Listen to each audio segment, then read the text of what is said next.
हाय मित्रों, मैं सतीश कुमार सिंह, जिला महासचिव कांग्रेस कमेटी पूर्वी चंपारण बिहार। आज जनसंख्या नियंत्रण दिवस है। उस पे मैं इस टॉपिक को लेके आया हूँ कि जनसंख्या क्यों नियंत्रण करना क्यों ज़रूरी है। आज जनसंख्या का जिस तरीके से विस्फोट हो रहा है वो भारत देश और विश्व दोनों के लिए एक चिंता का विषय है।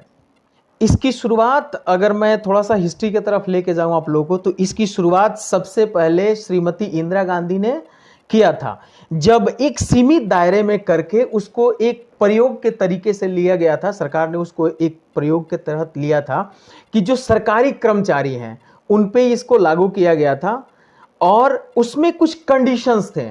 जैसे किसी को एक बच्चा होता है तो उसको कुछ पर्टिकुलर अमाउंट गवर्नमेंट देती थी, कांग्रेस गवर्नमेंट देती थी। किसी को उसके बाद अगर दूसरा बच्चा होता था तो फिर वो पर्टिकुलर अमाउंट जो भी होता था उसको डबल कर दिया जाता था। लेकिन कंडीशन ये था कि अगर किसी को तीसरा बच्चा हुआ तो वो पहले से मिल रहे दोनों बच्चे के लाभ को खत्म कर दिया जाता था। एक बहुत ही बेहतरीन पॉइंट्स था उस गवर्नमेंट का।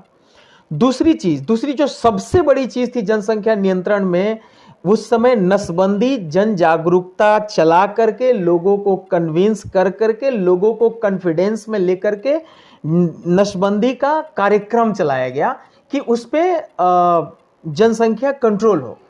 अब बात क्या रह जाती है कि चूंकि हम डेमोक्रेटिक कंट्री हैं तो हम अगर पूर्ण बहुमत की सरकार बनाते हैं और किसी कानून को लेके आते हैं तो उसमें विपक्ष की भी उतनी ही भूमिका होती है जितने की किसी पक्ष की होती है।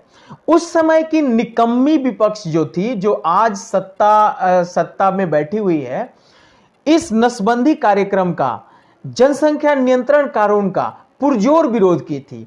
चूंकि कांग्रेस की सरकार अभी के सरकार की तरह तानाशाह नहीं थी, इसलिए उस विपक्ष का सम्मान करते हुए नसबंदी कार्यक्रम को तब रोक दिया गया था।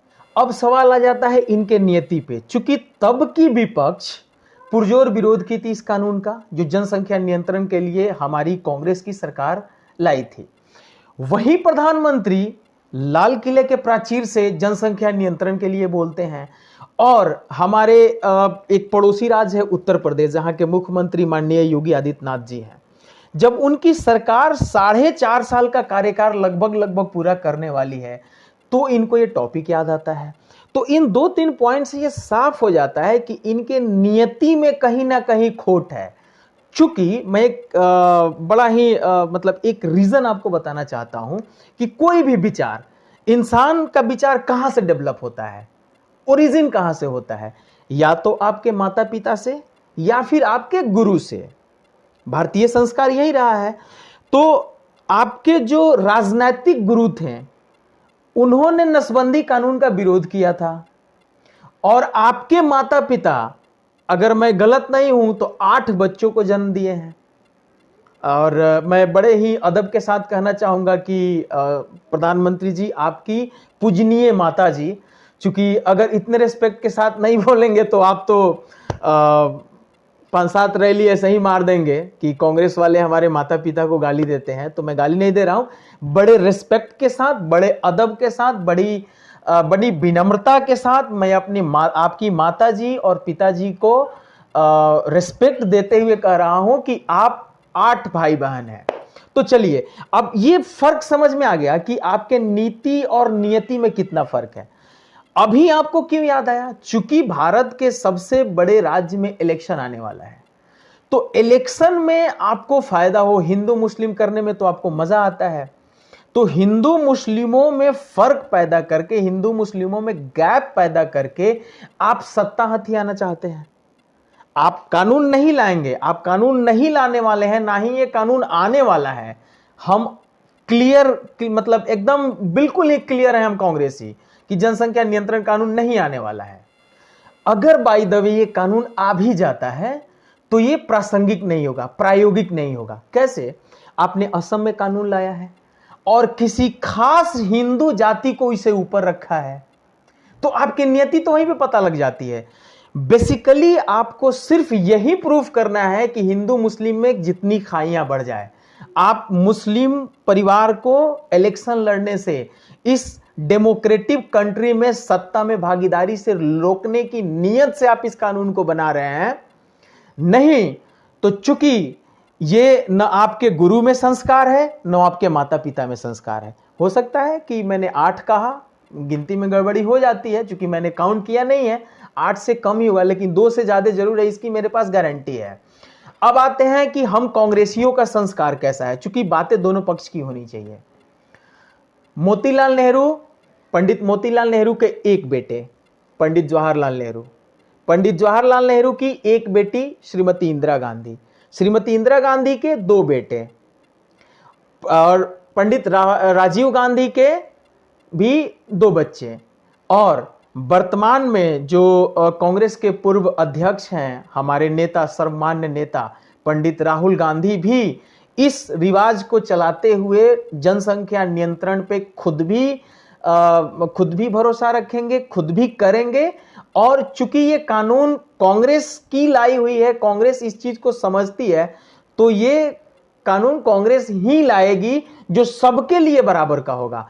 आपने असम में भेदभाव कर दिया कि किसी एक हिंदू खास जाति को आपने उससे ऊपर रख दिया, यूपी में भी आप वही करेंगे। यूपी में भी किसी पार्टिकुलर धर्म को, किसी पार्टिकुलर कास्ट को आप टारगेट करके करेंगे। मेरा सवाल है इस वीडियो के माध्यम से कि असम में आपने ये कानून लाया है कि 2 बच्चे से ज्यादा जिसको होगा वो नहीं लड़ेंगे। ये दूसरी बात है कि एक खास हिंदू जाति को अलग कर दिया गया है। कितने % जनसंख्या नियंत्रण हुआ है? 0। बताइए ना। मैं एक सवाल भी है ये जो जेन्युइन सवाल है सबसे, कि उस जमाने में जिस समय पंडित जवाहरलाल नेहरू को एक पुत्री रत्न की प्राप्ति हुई थी, श्रीमती इंदिरा गांधी, तब उन्होंने आपको नियंत्रित करके रखा। और एक पुत्री, चूंकि उन्होंने पुत्र और पुत्री में कोई फर्क नहीं समझा। एक एग्जाम्पल अब बता दीजिए किसी भाजपाई के घर में कि एक बेटी के बाद जनसंख्या वो स्वयं पे नियंत्रित किया हो। एक एग्जाम्पल नहीं मिलेगा।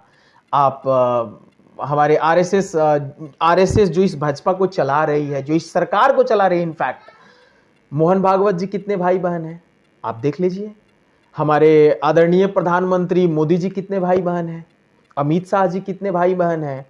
और इसके बाद मुझे लगता नहीं कि सरकार में कोई है भी, क्योंकि ये 3 लोग ही हैं जो पूरे देश को, सरकार को चला रहे हैं, डेमोक्रेटिक कंट्री को हाईजेक किए हुए हैं। बाकी एग्जाम्पल के लिए आप किसी भी एक भाजपाई को बता दीजिए जिसकी एक बेटी हो और वो अपने आप को नियंत्रित किया है। इसलिए कहते हैं कि जो जेन्युइनिटी है उस पर ध्यान दीजिए। आप सभी लोगों से मेरा आग्रह है कि आप इस चीज को सोचिए, सोच के खुद डिसीजन लीजिए कि करेगा कौन, सच और झूठ में क्या फर्क है। हमने एक तरफ हमारे आदर्शवादी गांधी परिवार को मैंने बता दिया, नेहरू परिवार को बता दिया, एक तरफ ये भाजपा परिवार को मैंने बता दिया। इसमें फर्क समझे और डिसीजन ले।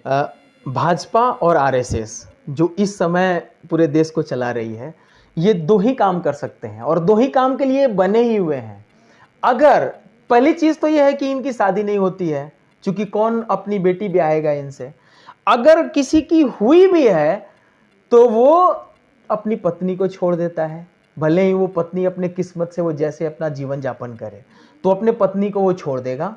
और ये खुद की पत्नी छोड़ देंगे, इसको अदरवाइज ना ले, खुद की पत्नी छोड़ देंगे और 3 तलाक पे कानून लाएंगे जो किसी को पसंद नहीं है। इसलिए हम कहते हैं कि हम किए हैं, हम करेंगे। झूठा वादा तो कांग्रेस कभी करती नहीं है। देश की जितनी भी समस्याएं हैं कांग्रेस दूर करेगी, कांग्रेस कानून लाएगी और फिर से पुनः इस देश को उस विकास के पथ पे लाएगी। वो सिर्फ और सिर्फ एक कांग्रेस ही है। अच्छा, मुझे ये पूर्ण विश्वास है कि कुछ मूर्ख भाजपाई जो हैं वो ये भी सवाल करेंगे कि राहुल गांधी की क्यों नहीं शादी हुई है। तो भाइयों, फर्क देखो, आपकी होती नहीं है और चूंकि पंडित राहुल गांधी को अभी करना नहीं है इसलिए नहीं कर रहे हैं। तो इन दोनों में फर्क समझिए, सही चुनिए, कांग्रेस का हाथ मजबूत कीजिए। जय हिंद, जय भारत, जय कांग्रेस।